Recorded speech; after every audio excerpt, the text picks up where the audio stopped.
Magandang araw.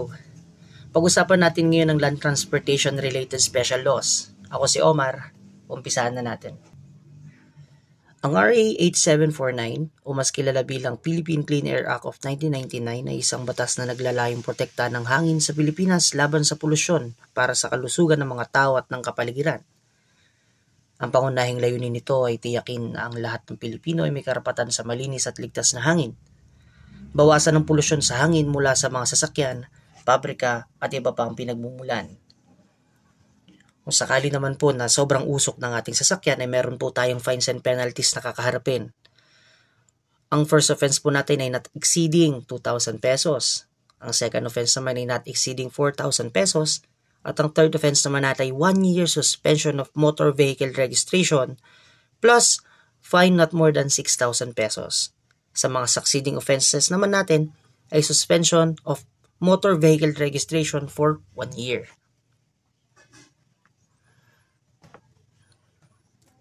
Ang RA 8750 naman o Seatbelts Use Act of 1999 ay isang batas sa Pilipinas na nag-uutos na kailangan gumamit ng seatbelt sa mga sasakyan para sa kaligtasan sa daan. Ang layunin nito ay proteksyon sa aksidente, bawasan ng pinsala o kamatayan kung may aksidente, at seguridad sa daan, gawing mas ligtas ang pagmamaneho para sa lahat. Okay. Sabi dito, drivers and passengers must wear seatbelt. So kapag tayo po ay nagda-drive, kailangan tayo po ay naka-seatbelt. No? Maging ang mga manufacturers, assemblers, bodybuilders, distributors, and dealers of motor vehicles must install seatbelt. Yung mga bagong labas po na sasakyan ngayon ay kinakailangan na merong naka-install na seatbelt sa kanila. Ganoon din sa mga pampubliko natin o for hire na mga sasakyan, no? Na kailangan may nakapost na appropriate signage sa kanilang mga pampasaherong sasakyan. So yan po ang purpose ng ating seatbelt para hindi tayo makalug sa loob ng sasakyan kung sakaling magkaroon po ng aksidente katulad ng banggaan. Kung sakali man po na tayo po'y lumabag sa Seatbelts Use Act of 1999 o RA 8750 ay meron po itong first offense sa 1,000 pesos. Sa second offense naman ay merong 2,000 pesos. As a third and succeeding offense naman ay merong 5,000 pesos plus 1 week suspension. Okay?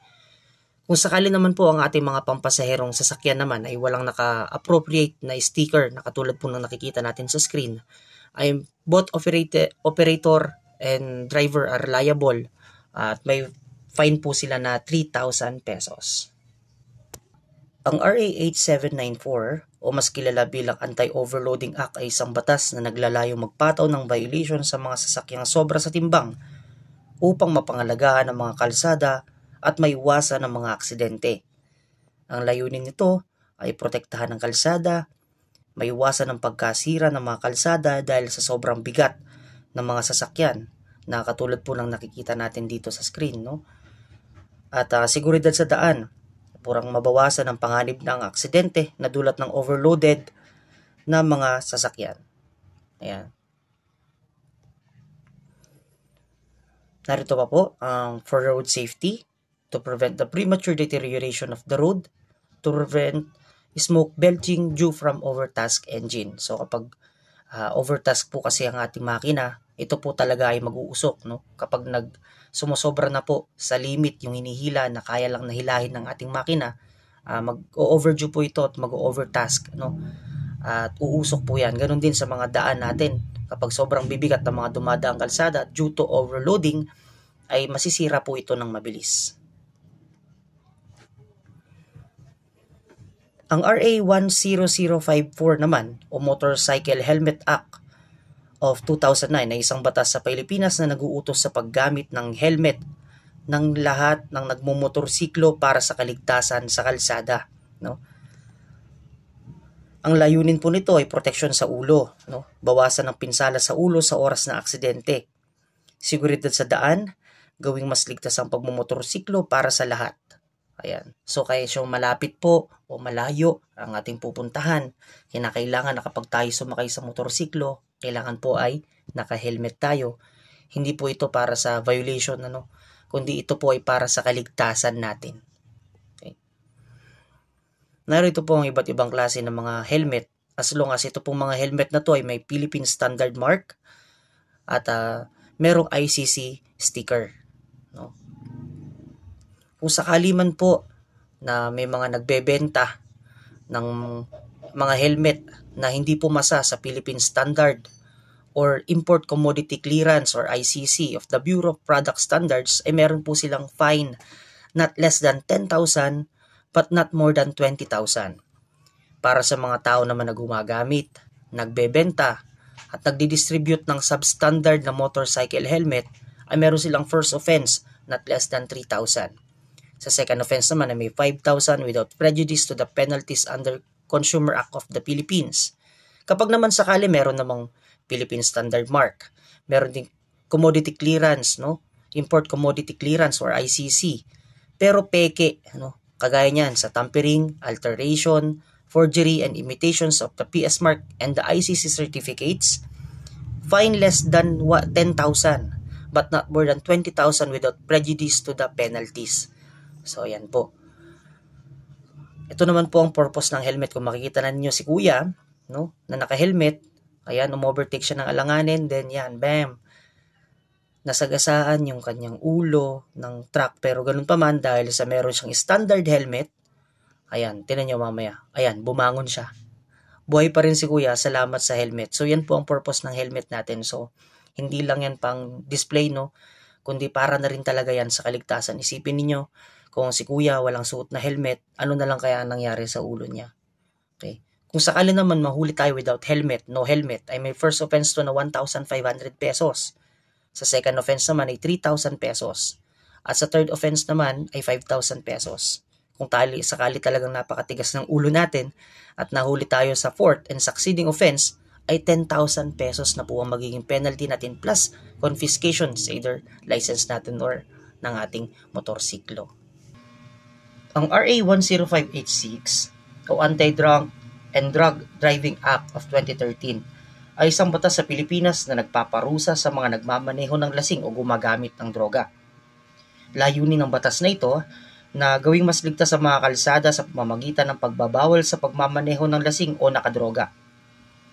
Layunin din ito ang protektahan ng buhay ng mga motorista at pedestrian laban sa mga aksidente na dulot ng mga lasing o nakadrogang driver. Pinagbabawal sa mga motorista ang bawal magmaneho kung sobra sa limitasyon ng alkohol sa dugo o kung gumamit ng ipinagbabawal na droga. May karapatan din ang mga pulis na magsagawa ng field sobriety test tulad ng paglalakad ng tuwid at breath analyzer tests para malaman kung lasing ang driver. Kung sakali naman na mapatagpuan na ikaw ay nakainom, no? At napatunayan ito sa mga test ng mga pulis o sa pagsusuri nila, ikaw ay mabibigyan ng kaukulang penalty. Kung ito ay hindi naman nagresulta ng physical injuries or homicide, ikaw ay maaaring makulong ng 3 buwan at magmulta na ranging from 20,000 to 80,000 pesos. Kung sakali naman na nagresult ito sa physical injuries, maaari kang makulong ng 3 buwan at fine ranging from 100,000 to 200,000. Kapag naman po ito ay nagresulta sa homicide, narito ang iyong magiging penalty provided in Article 249, Reclusion Temporal of the Revised Penal Code, and a fine ranging from 300,000 to 500,000 pesos. Ayan. So kapag tayo po ay magbabiyahe o magdadrive, ay huwag po tayong magiinom. Narito naman na for drivers of private motor vehicles with gross vehicle weight not exceeding 4,500 kilograms, kailangan lang po na merong 0.05 grams per deciliter ang ating blood alcohol concentration. Kapag naman trucks, no, buses, motorcycles, and public utility vehicles, dapat po ay 0 grams per deciliter. Ngayon pa man, refusal to undergo mandatory tests, confiscation, and automatic revocation of driver's license in addition to other penalties provided by the law. Ayan. Ang RA 11229 o Child Safety in Motor Vehicles Act ay isang batas sa Pilipinas na naglalayong protektahan ng mga batang pasahero sa mga sasakyan sa pamamagitan ng pag-uutos na gumamit ng child restraint systems. Layunin ng batas na ito na siguraduhin na ligtas sa mga bata sa loob ng sasakyan sa oras ng aksidente. at bawasan ang posibilidad na malubhang pinsala o kamatayan sa mga bata kung sakaling magkaroon ng aksidente. Pinapatupad ito sa pamamagitan ng kailangan gumamit ng child restraint system para sa mga batang 12 taong gulang pababa o kaya may taas na mas mababa sa 150 centimeters o 59 inches. Bawal umupo sa front seat ang mga batang 12 taong gulang pababa. Dapat pasado sa safety standards ng DTI ang child restraint seat. Kung sakali na tayo po ay mahuli o magsakay ng bata sa harapan ng sasakyan o isang bata na walang child restraint system, na hindi nakaupo sa child restraint system, ay narito po ang mga kaukulang penalties na maaari nating matanggap. Sa first offense ay 1,000 pesos, sa second offense ay 2,000 pesos, at sa third and succeeding offenses naman ay 5,000 and suspension of driver's license for 1 year. Ang RA 10913 o Anti-Distracted Driving Act ay isang batas sa Pilipinas na nagbabawal sa paggamit ng cellphone at iba pang electronic devices habang nagmamaneho para maiwasan ang aksidente. Layunin ng batas na ito na gawing mas ligtas sa mga kalsada para sa lahat. Bawasan ang mga aksidente na sanhi ng distracted driving. Pinapatupad ito sa pamamagitan ng pagbabawal gumamit ng cellphone para mag-text, tumawag, o mag-internet habang nagmamaneho kahit nakahinto sa traffic light. Pwede rin namang gumamit ng hands-free devices basta hindi ito nakakasagabal sa pagmamaneho. Kung tayo po ay lumabag sa batas na ito po ay may first offense na 5,000 pesos at second offense na 10,000 pesos, third offense na 15,000 pesos plus 3 months suspension of driver's license, fourth and succeeding offense ay 20,000 pesos plus revocation of driver's license. Ang RA 10916 o Road Speed Limiter Act of 2016 ay isang batas sa Pilipinas na nag-uutos na maglagay ng speed limiter sa mga pampublikong sasakyan at ilang commercial vehicles para maiwasan ang mga aksidente dahil sa sobrang bilis. Ayan. Layunin ng batas na ito na limitahan ang takbo ng mga sasakyan para maiwasan ang aksidente, gawing mas ligtas ang kalsada para sa lahat. Okay? So, paano po nila ito pinapatupad? Kailangan magkabit ng speed limiter ang mga bus, van, truck at iba pang mga sasakyan na sakop ng batas. Hindi dapat lumampas sa itinakdang bilis ang mga sasakyan. DOTC ang namamahala ng batas na ito. Kung sakali po na tayo po ay mahuli na walang speed limiter ang mga bus at vans na ginagamit natin, as long as sakop po siya dito sa batas na ito, ay mayroon po tayong penalties na 50,000 pesos. Kapag non-functioning or tampered ang speed limiter natin ay 50,000 pesos. Any person who is found guilty of tampering ay maaaring makulong of not less than 6 months but not more than 3 years. In addition to above fines, sabi dito, first offense, suspension of the driver's license for a period of 1 month or franchise of a motor vehicle for a period of 3 months. Sa second offense naman po ay suspension for a period of 3 months or the franchise of a motor vehicle shall be suspended for a period of 6 months. Sa mga succeeding offenses po ay for driver's license of the offender shall be revoked or the franchise of a motor vehicle shall be suspended for a period of 1 year as the case may be. So yan. Para naman po ito sa ating mga van at para rin naman po ito sa kaligtasan kaya mabigat po ang magiging penalty. Ang RA 10666 naman ay Children's Safety on Motorcycles Act of 2015 ay isang batas sa Pilipinas na naglalayong protektahan ng mga bata na sumasakay sa motorsiklo. Layunin ng batas na ito na tiyakin na ligtas ang mga bata kapag sumasakay sa motorsiklo at kontrolin kung paano at kailan maaaring magsakay ng bata sa motorsiklo. Ayan po. So bawal sa mga kalsada, hindi pwede magsakay ng bata sa motorsiklo sa mga lugar na matraffic, mabilis ang takbo ng mga sasakyan, o kung yung speed limit ay mataas, lampas 60 km per hour.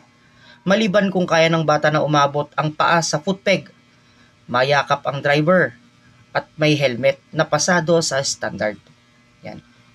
Kung sakali man po na malabag natin ang mga batas na ito at mahuli tayo, ng ma-apprehend tayo, ay meron po itong first offense na 3,000 pesos at sa second offense naman ay 5,000 pesos. As a third naman and succeeding offense ay 10,000 pesos plus suspension of driver's license for 1 month. Sabi sa Section 8, death and serious or less serious injuries upon child or any person is equivalent to 1 year imprisonment without prejudice to the provisions of the revised penal code. So, ayan. Ang RA 11235 o Motorcycle Crime Prevention Act ay batas sa Pilipinas na naglalayong pigilan ng krimen na ginagamitan ng motorsiklo sa pamamagitan ng pag-require ng mas malaki at nababasang plaka at iba pang identification marks. Layunin ng batas na ito na hadlangan ang paggamit ng motorsiklo sa mga krimen. Gawing mas madali ang pagkilala sa mga motorsiklo. Kailangan iparehistro ang motorsiklo sa loob ng 5 araw pagkatapos mo itong mabili. Kung ibebenta o ililipat mo ang motorsiklo, dapat ipaalam ito sa LTO. Kung hindi ka sumunod sa mga patakaran, maaaring makulong o pagmultahin ka ng 20,000 pesos hanggang sa 50,000 pesos o pareho. Kung ang hindi rehistradong motorsiklo ay nagamit sa isang krimen, ang parusa ay maximum. Narito pa ang ibang violation na maaaring mabigyan ng penalty na nakapaloob sa RA number 11235 o Motorcycle Crime Prevention Act. If a motorcycle is used in the commission of a crime constituting a grave felony under the revised penal code, owner, driver, and backrider ay may kaukulang penalty na reclusion temporal o 12 years and 1 day to 20 years to reclusion perpetua or 30 years. If a motorcycle is used in commission of a crime constituting a less grave felony or light felony, ay magkakaroon ka ng penalty na prison correctional 6 months and 1 day to 6 years to prison mayor 6 years and 1 day to 20 years. If a seized motorcycle is used in the commission of a crime, kapag nagamit ang isang motorsiklo sa paggawa ng krimen, ay mayroong maximum penalty of the relevant crime or offense. Okay? If death or serious physical injuries, kapag nagresulta ang krimen sa kamatayan o serious physical injuries, ay meron itong reclusion perpetua or at least 30 years na imprisonment. Narito pang iba: erasing, tampering, altering, forging, imitating, covering, concealing a number plate or readable number plate. Meron po itong multa na 50,000 pesos hanggang 100,000 pesos. Or prison mayor, 6 years and 1 day to 20 years or both. Knowingly sells or buys an erased, tampered, altered, forged, or imitated plate number or readable number plate. Unknowingly sells or buys kapag tayo po'y nakabili o kaya naman ay nagbenta ng isang motor na nagamit sa krimen, maaari po itong magresulta sa prison mayor sa pagkakakulong ng 6 na taon at 1 araw at 20 years imprisonment. Pwede rin naman magiging aresto mayor sa loob ng 1 buwan and 1 day to 6 months. Kung nagustuhan mo ang aking presentation, iiwan ko sa baba ang link ng mas detalyadong paliwanag patungkol sa special laws ni LTO. Muli, ako si Omar. Salamat.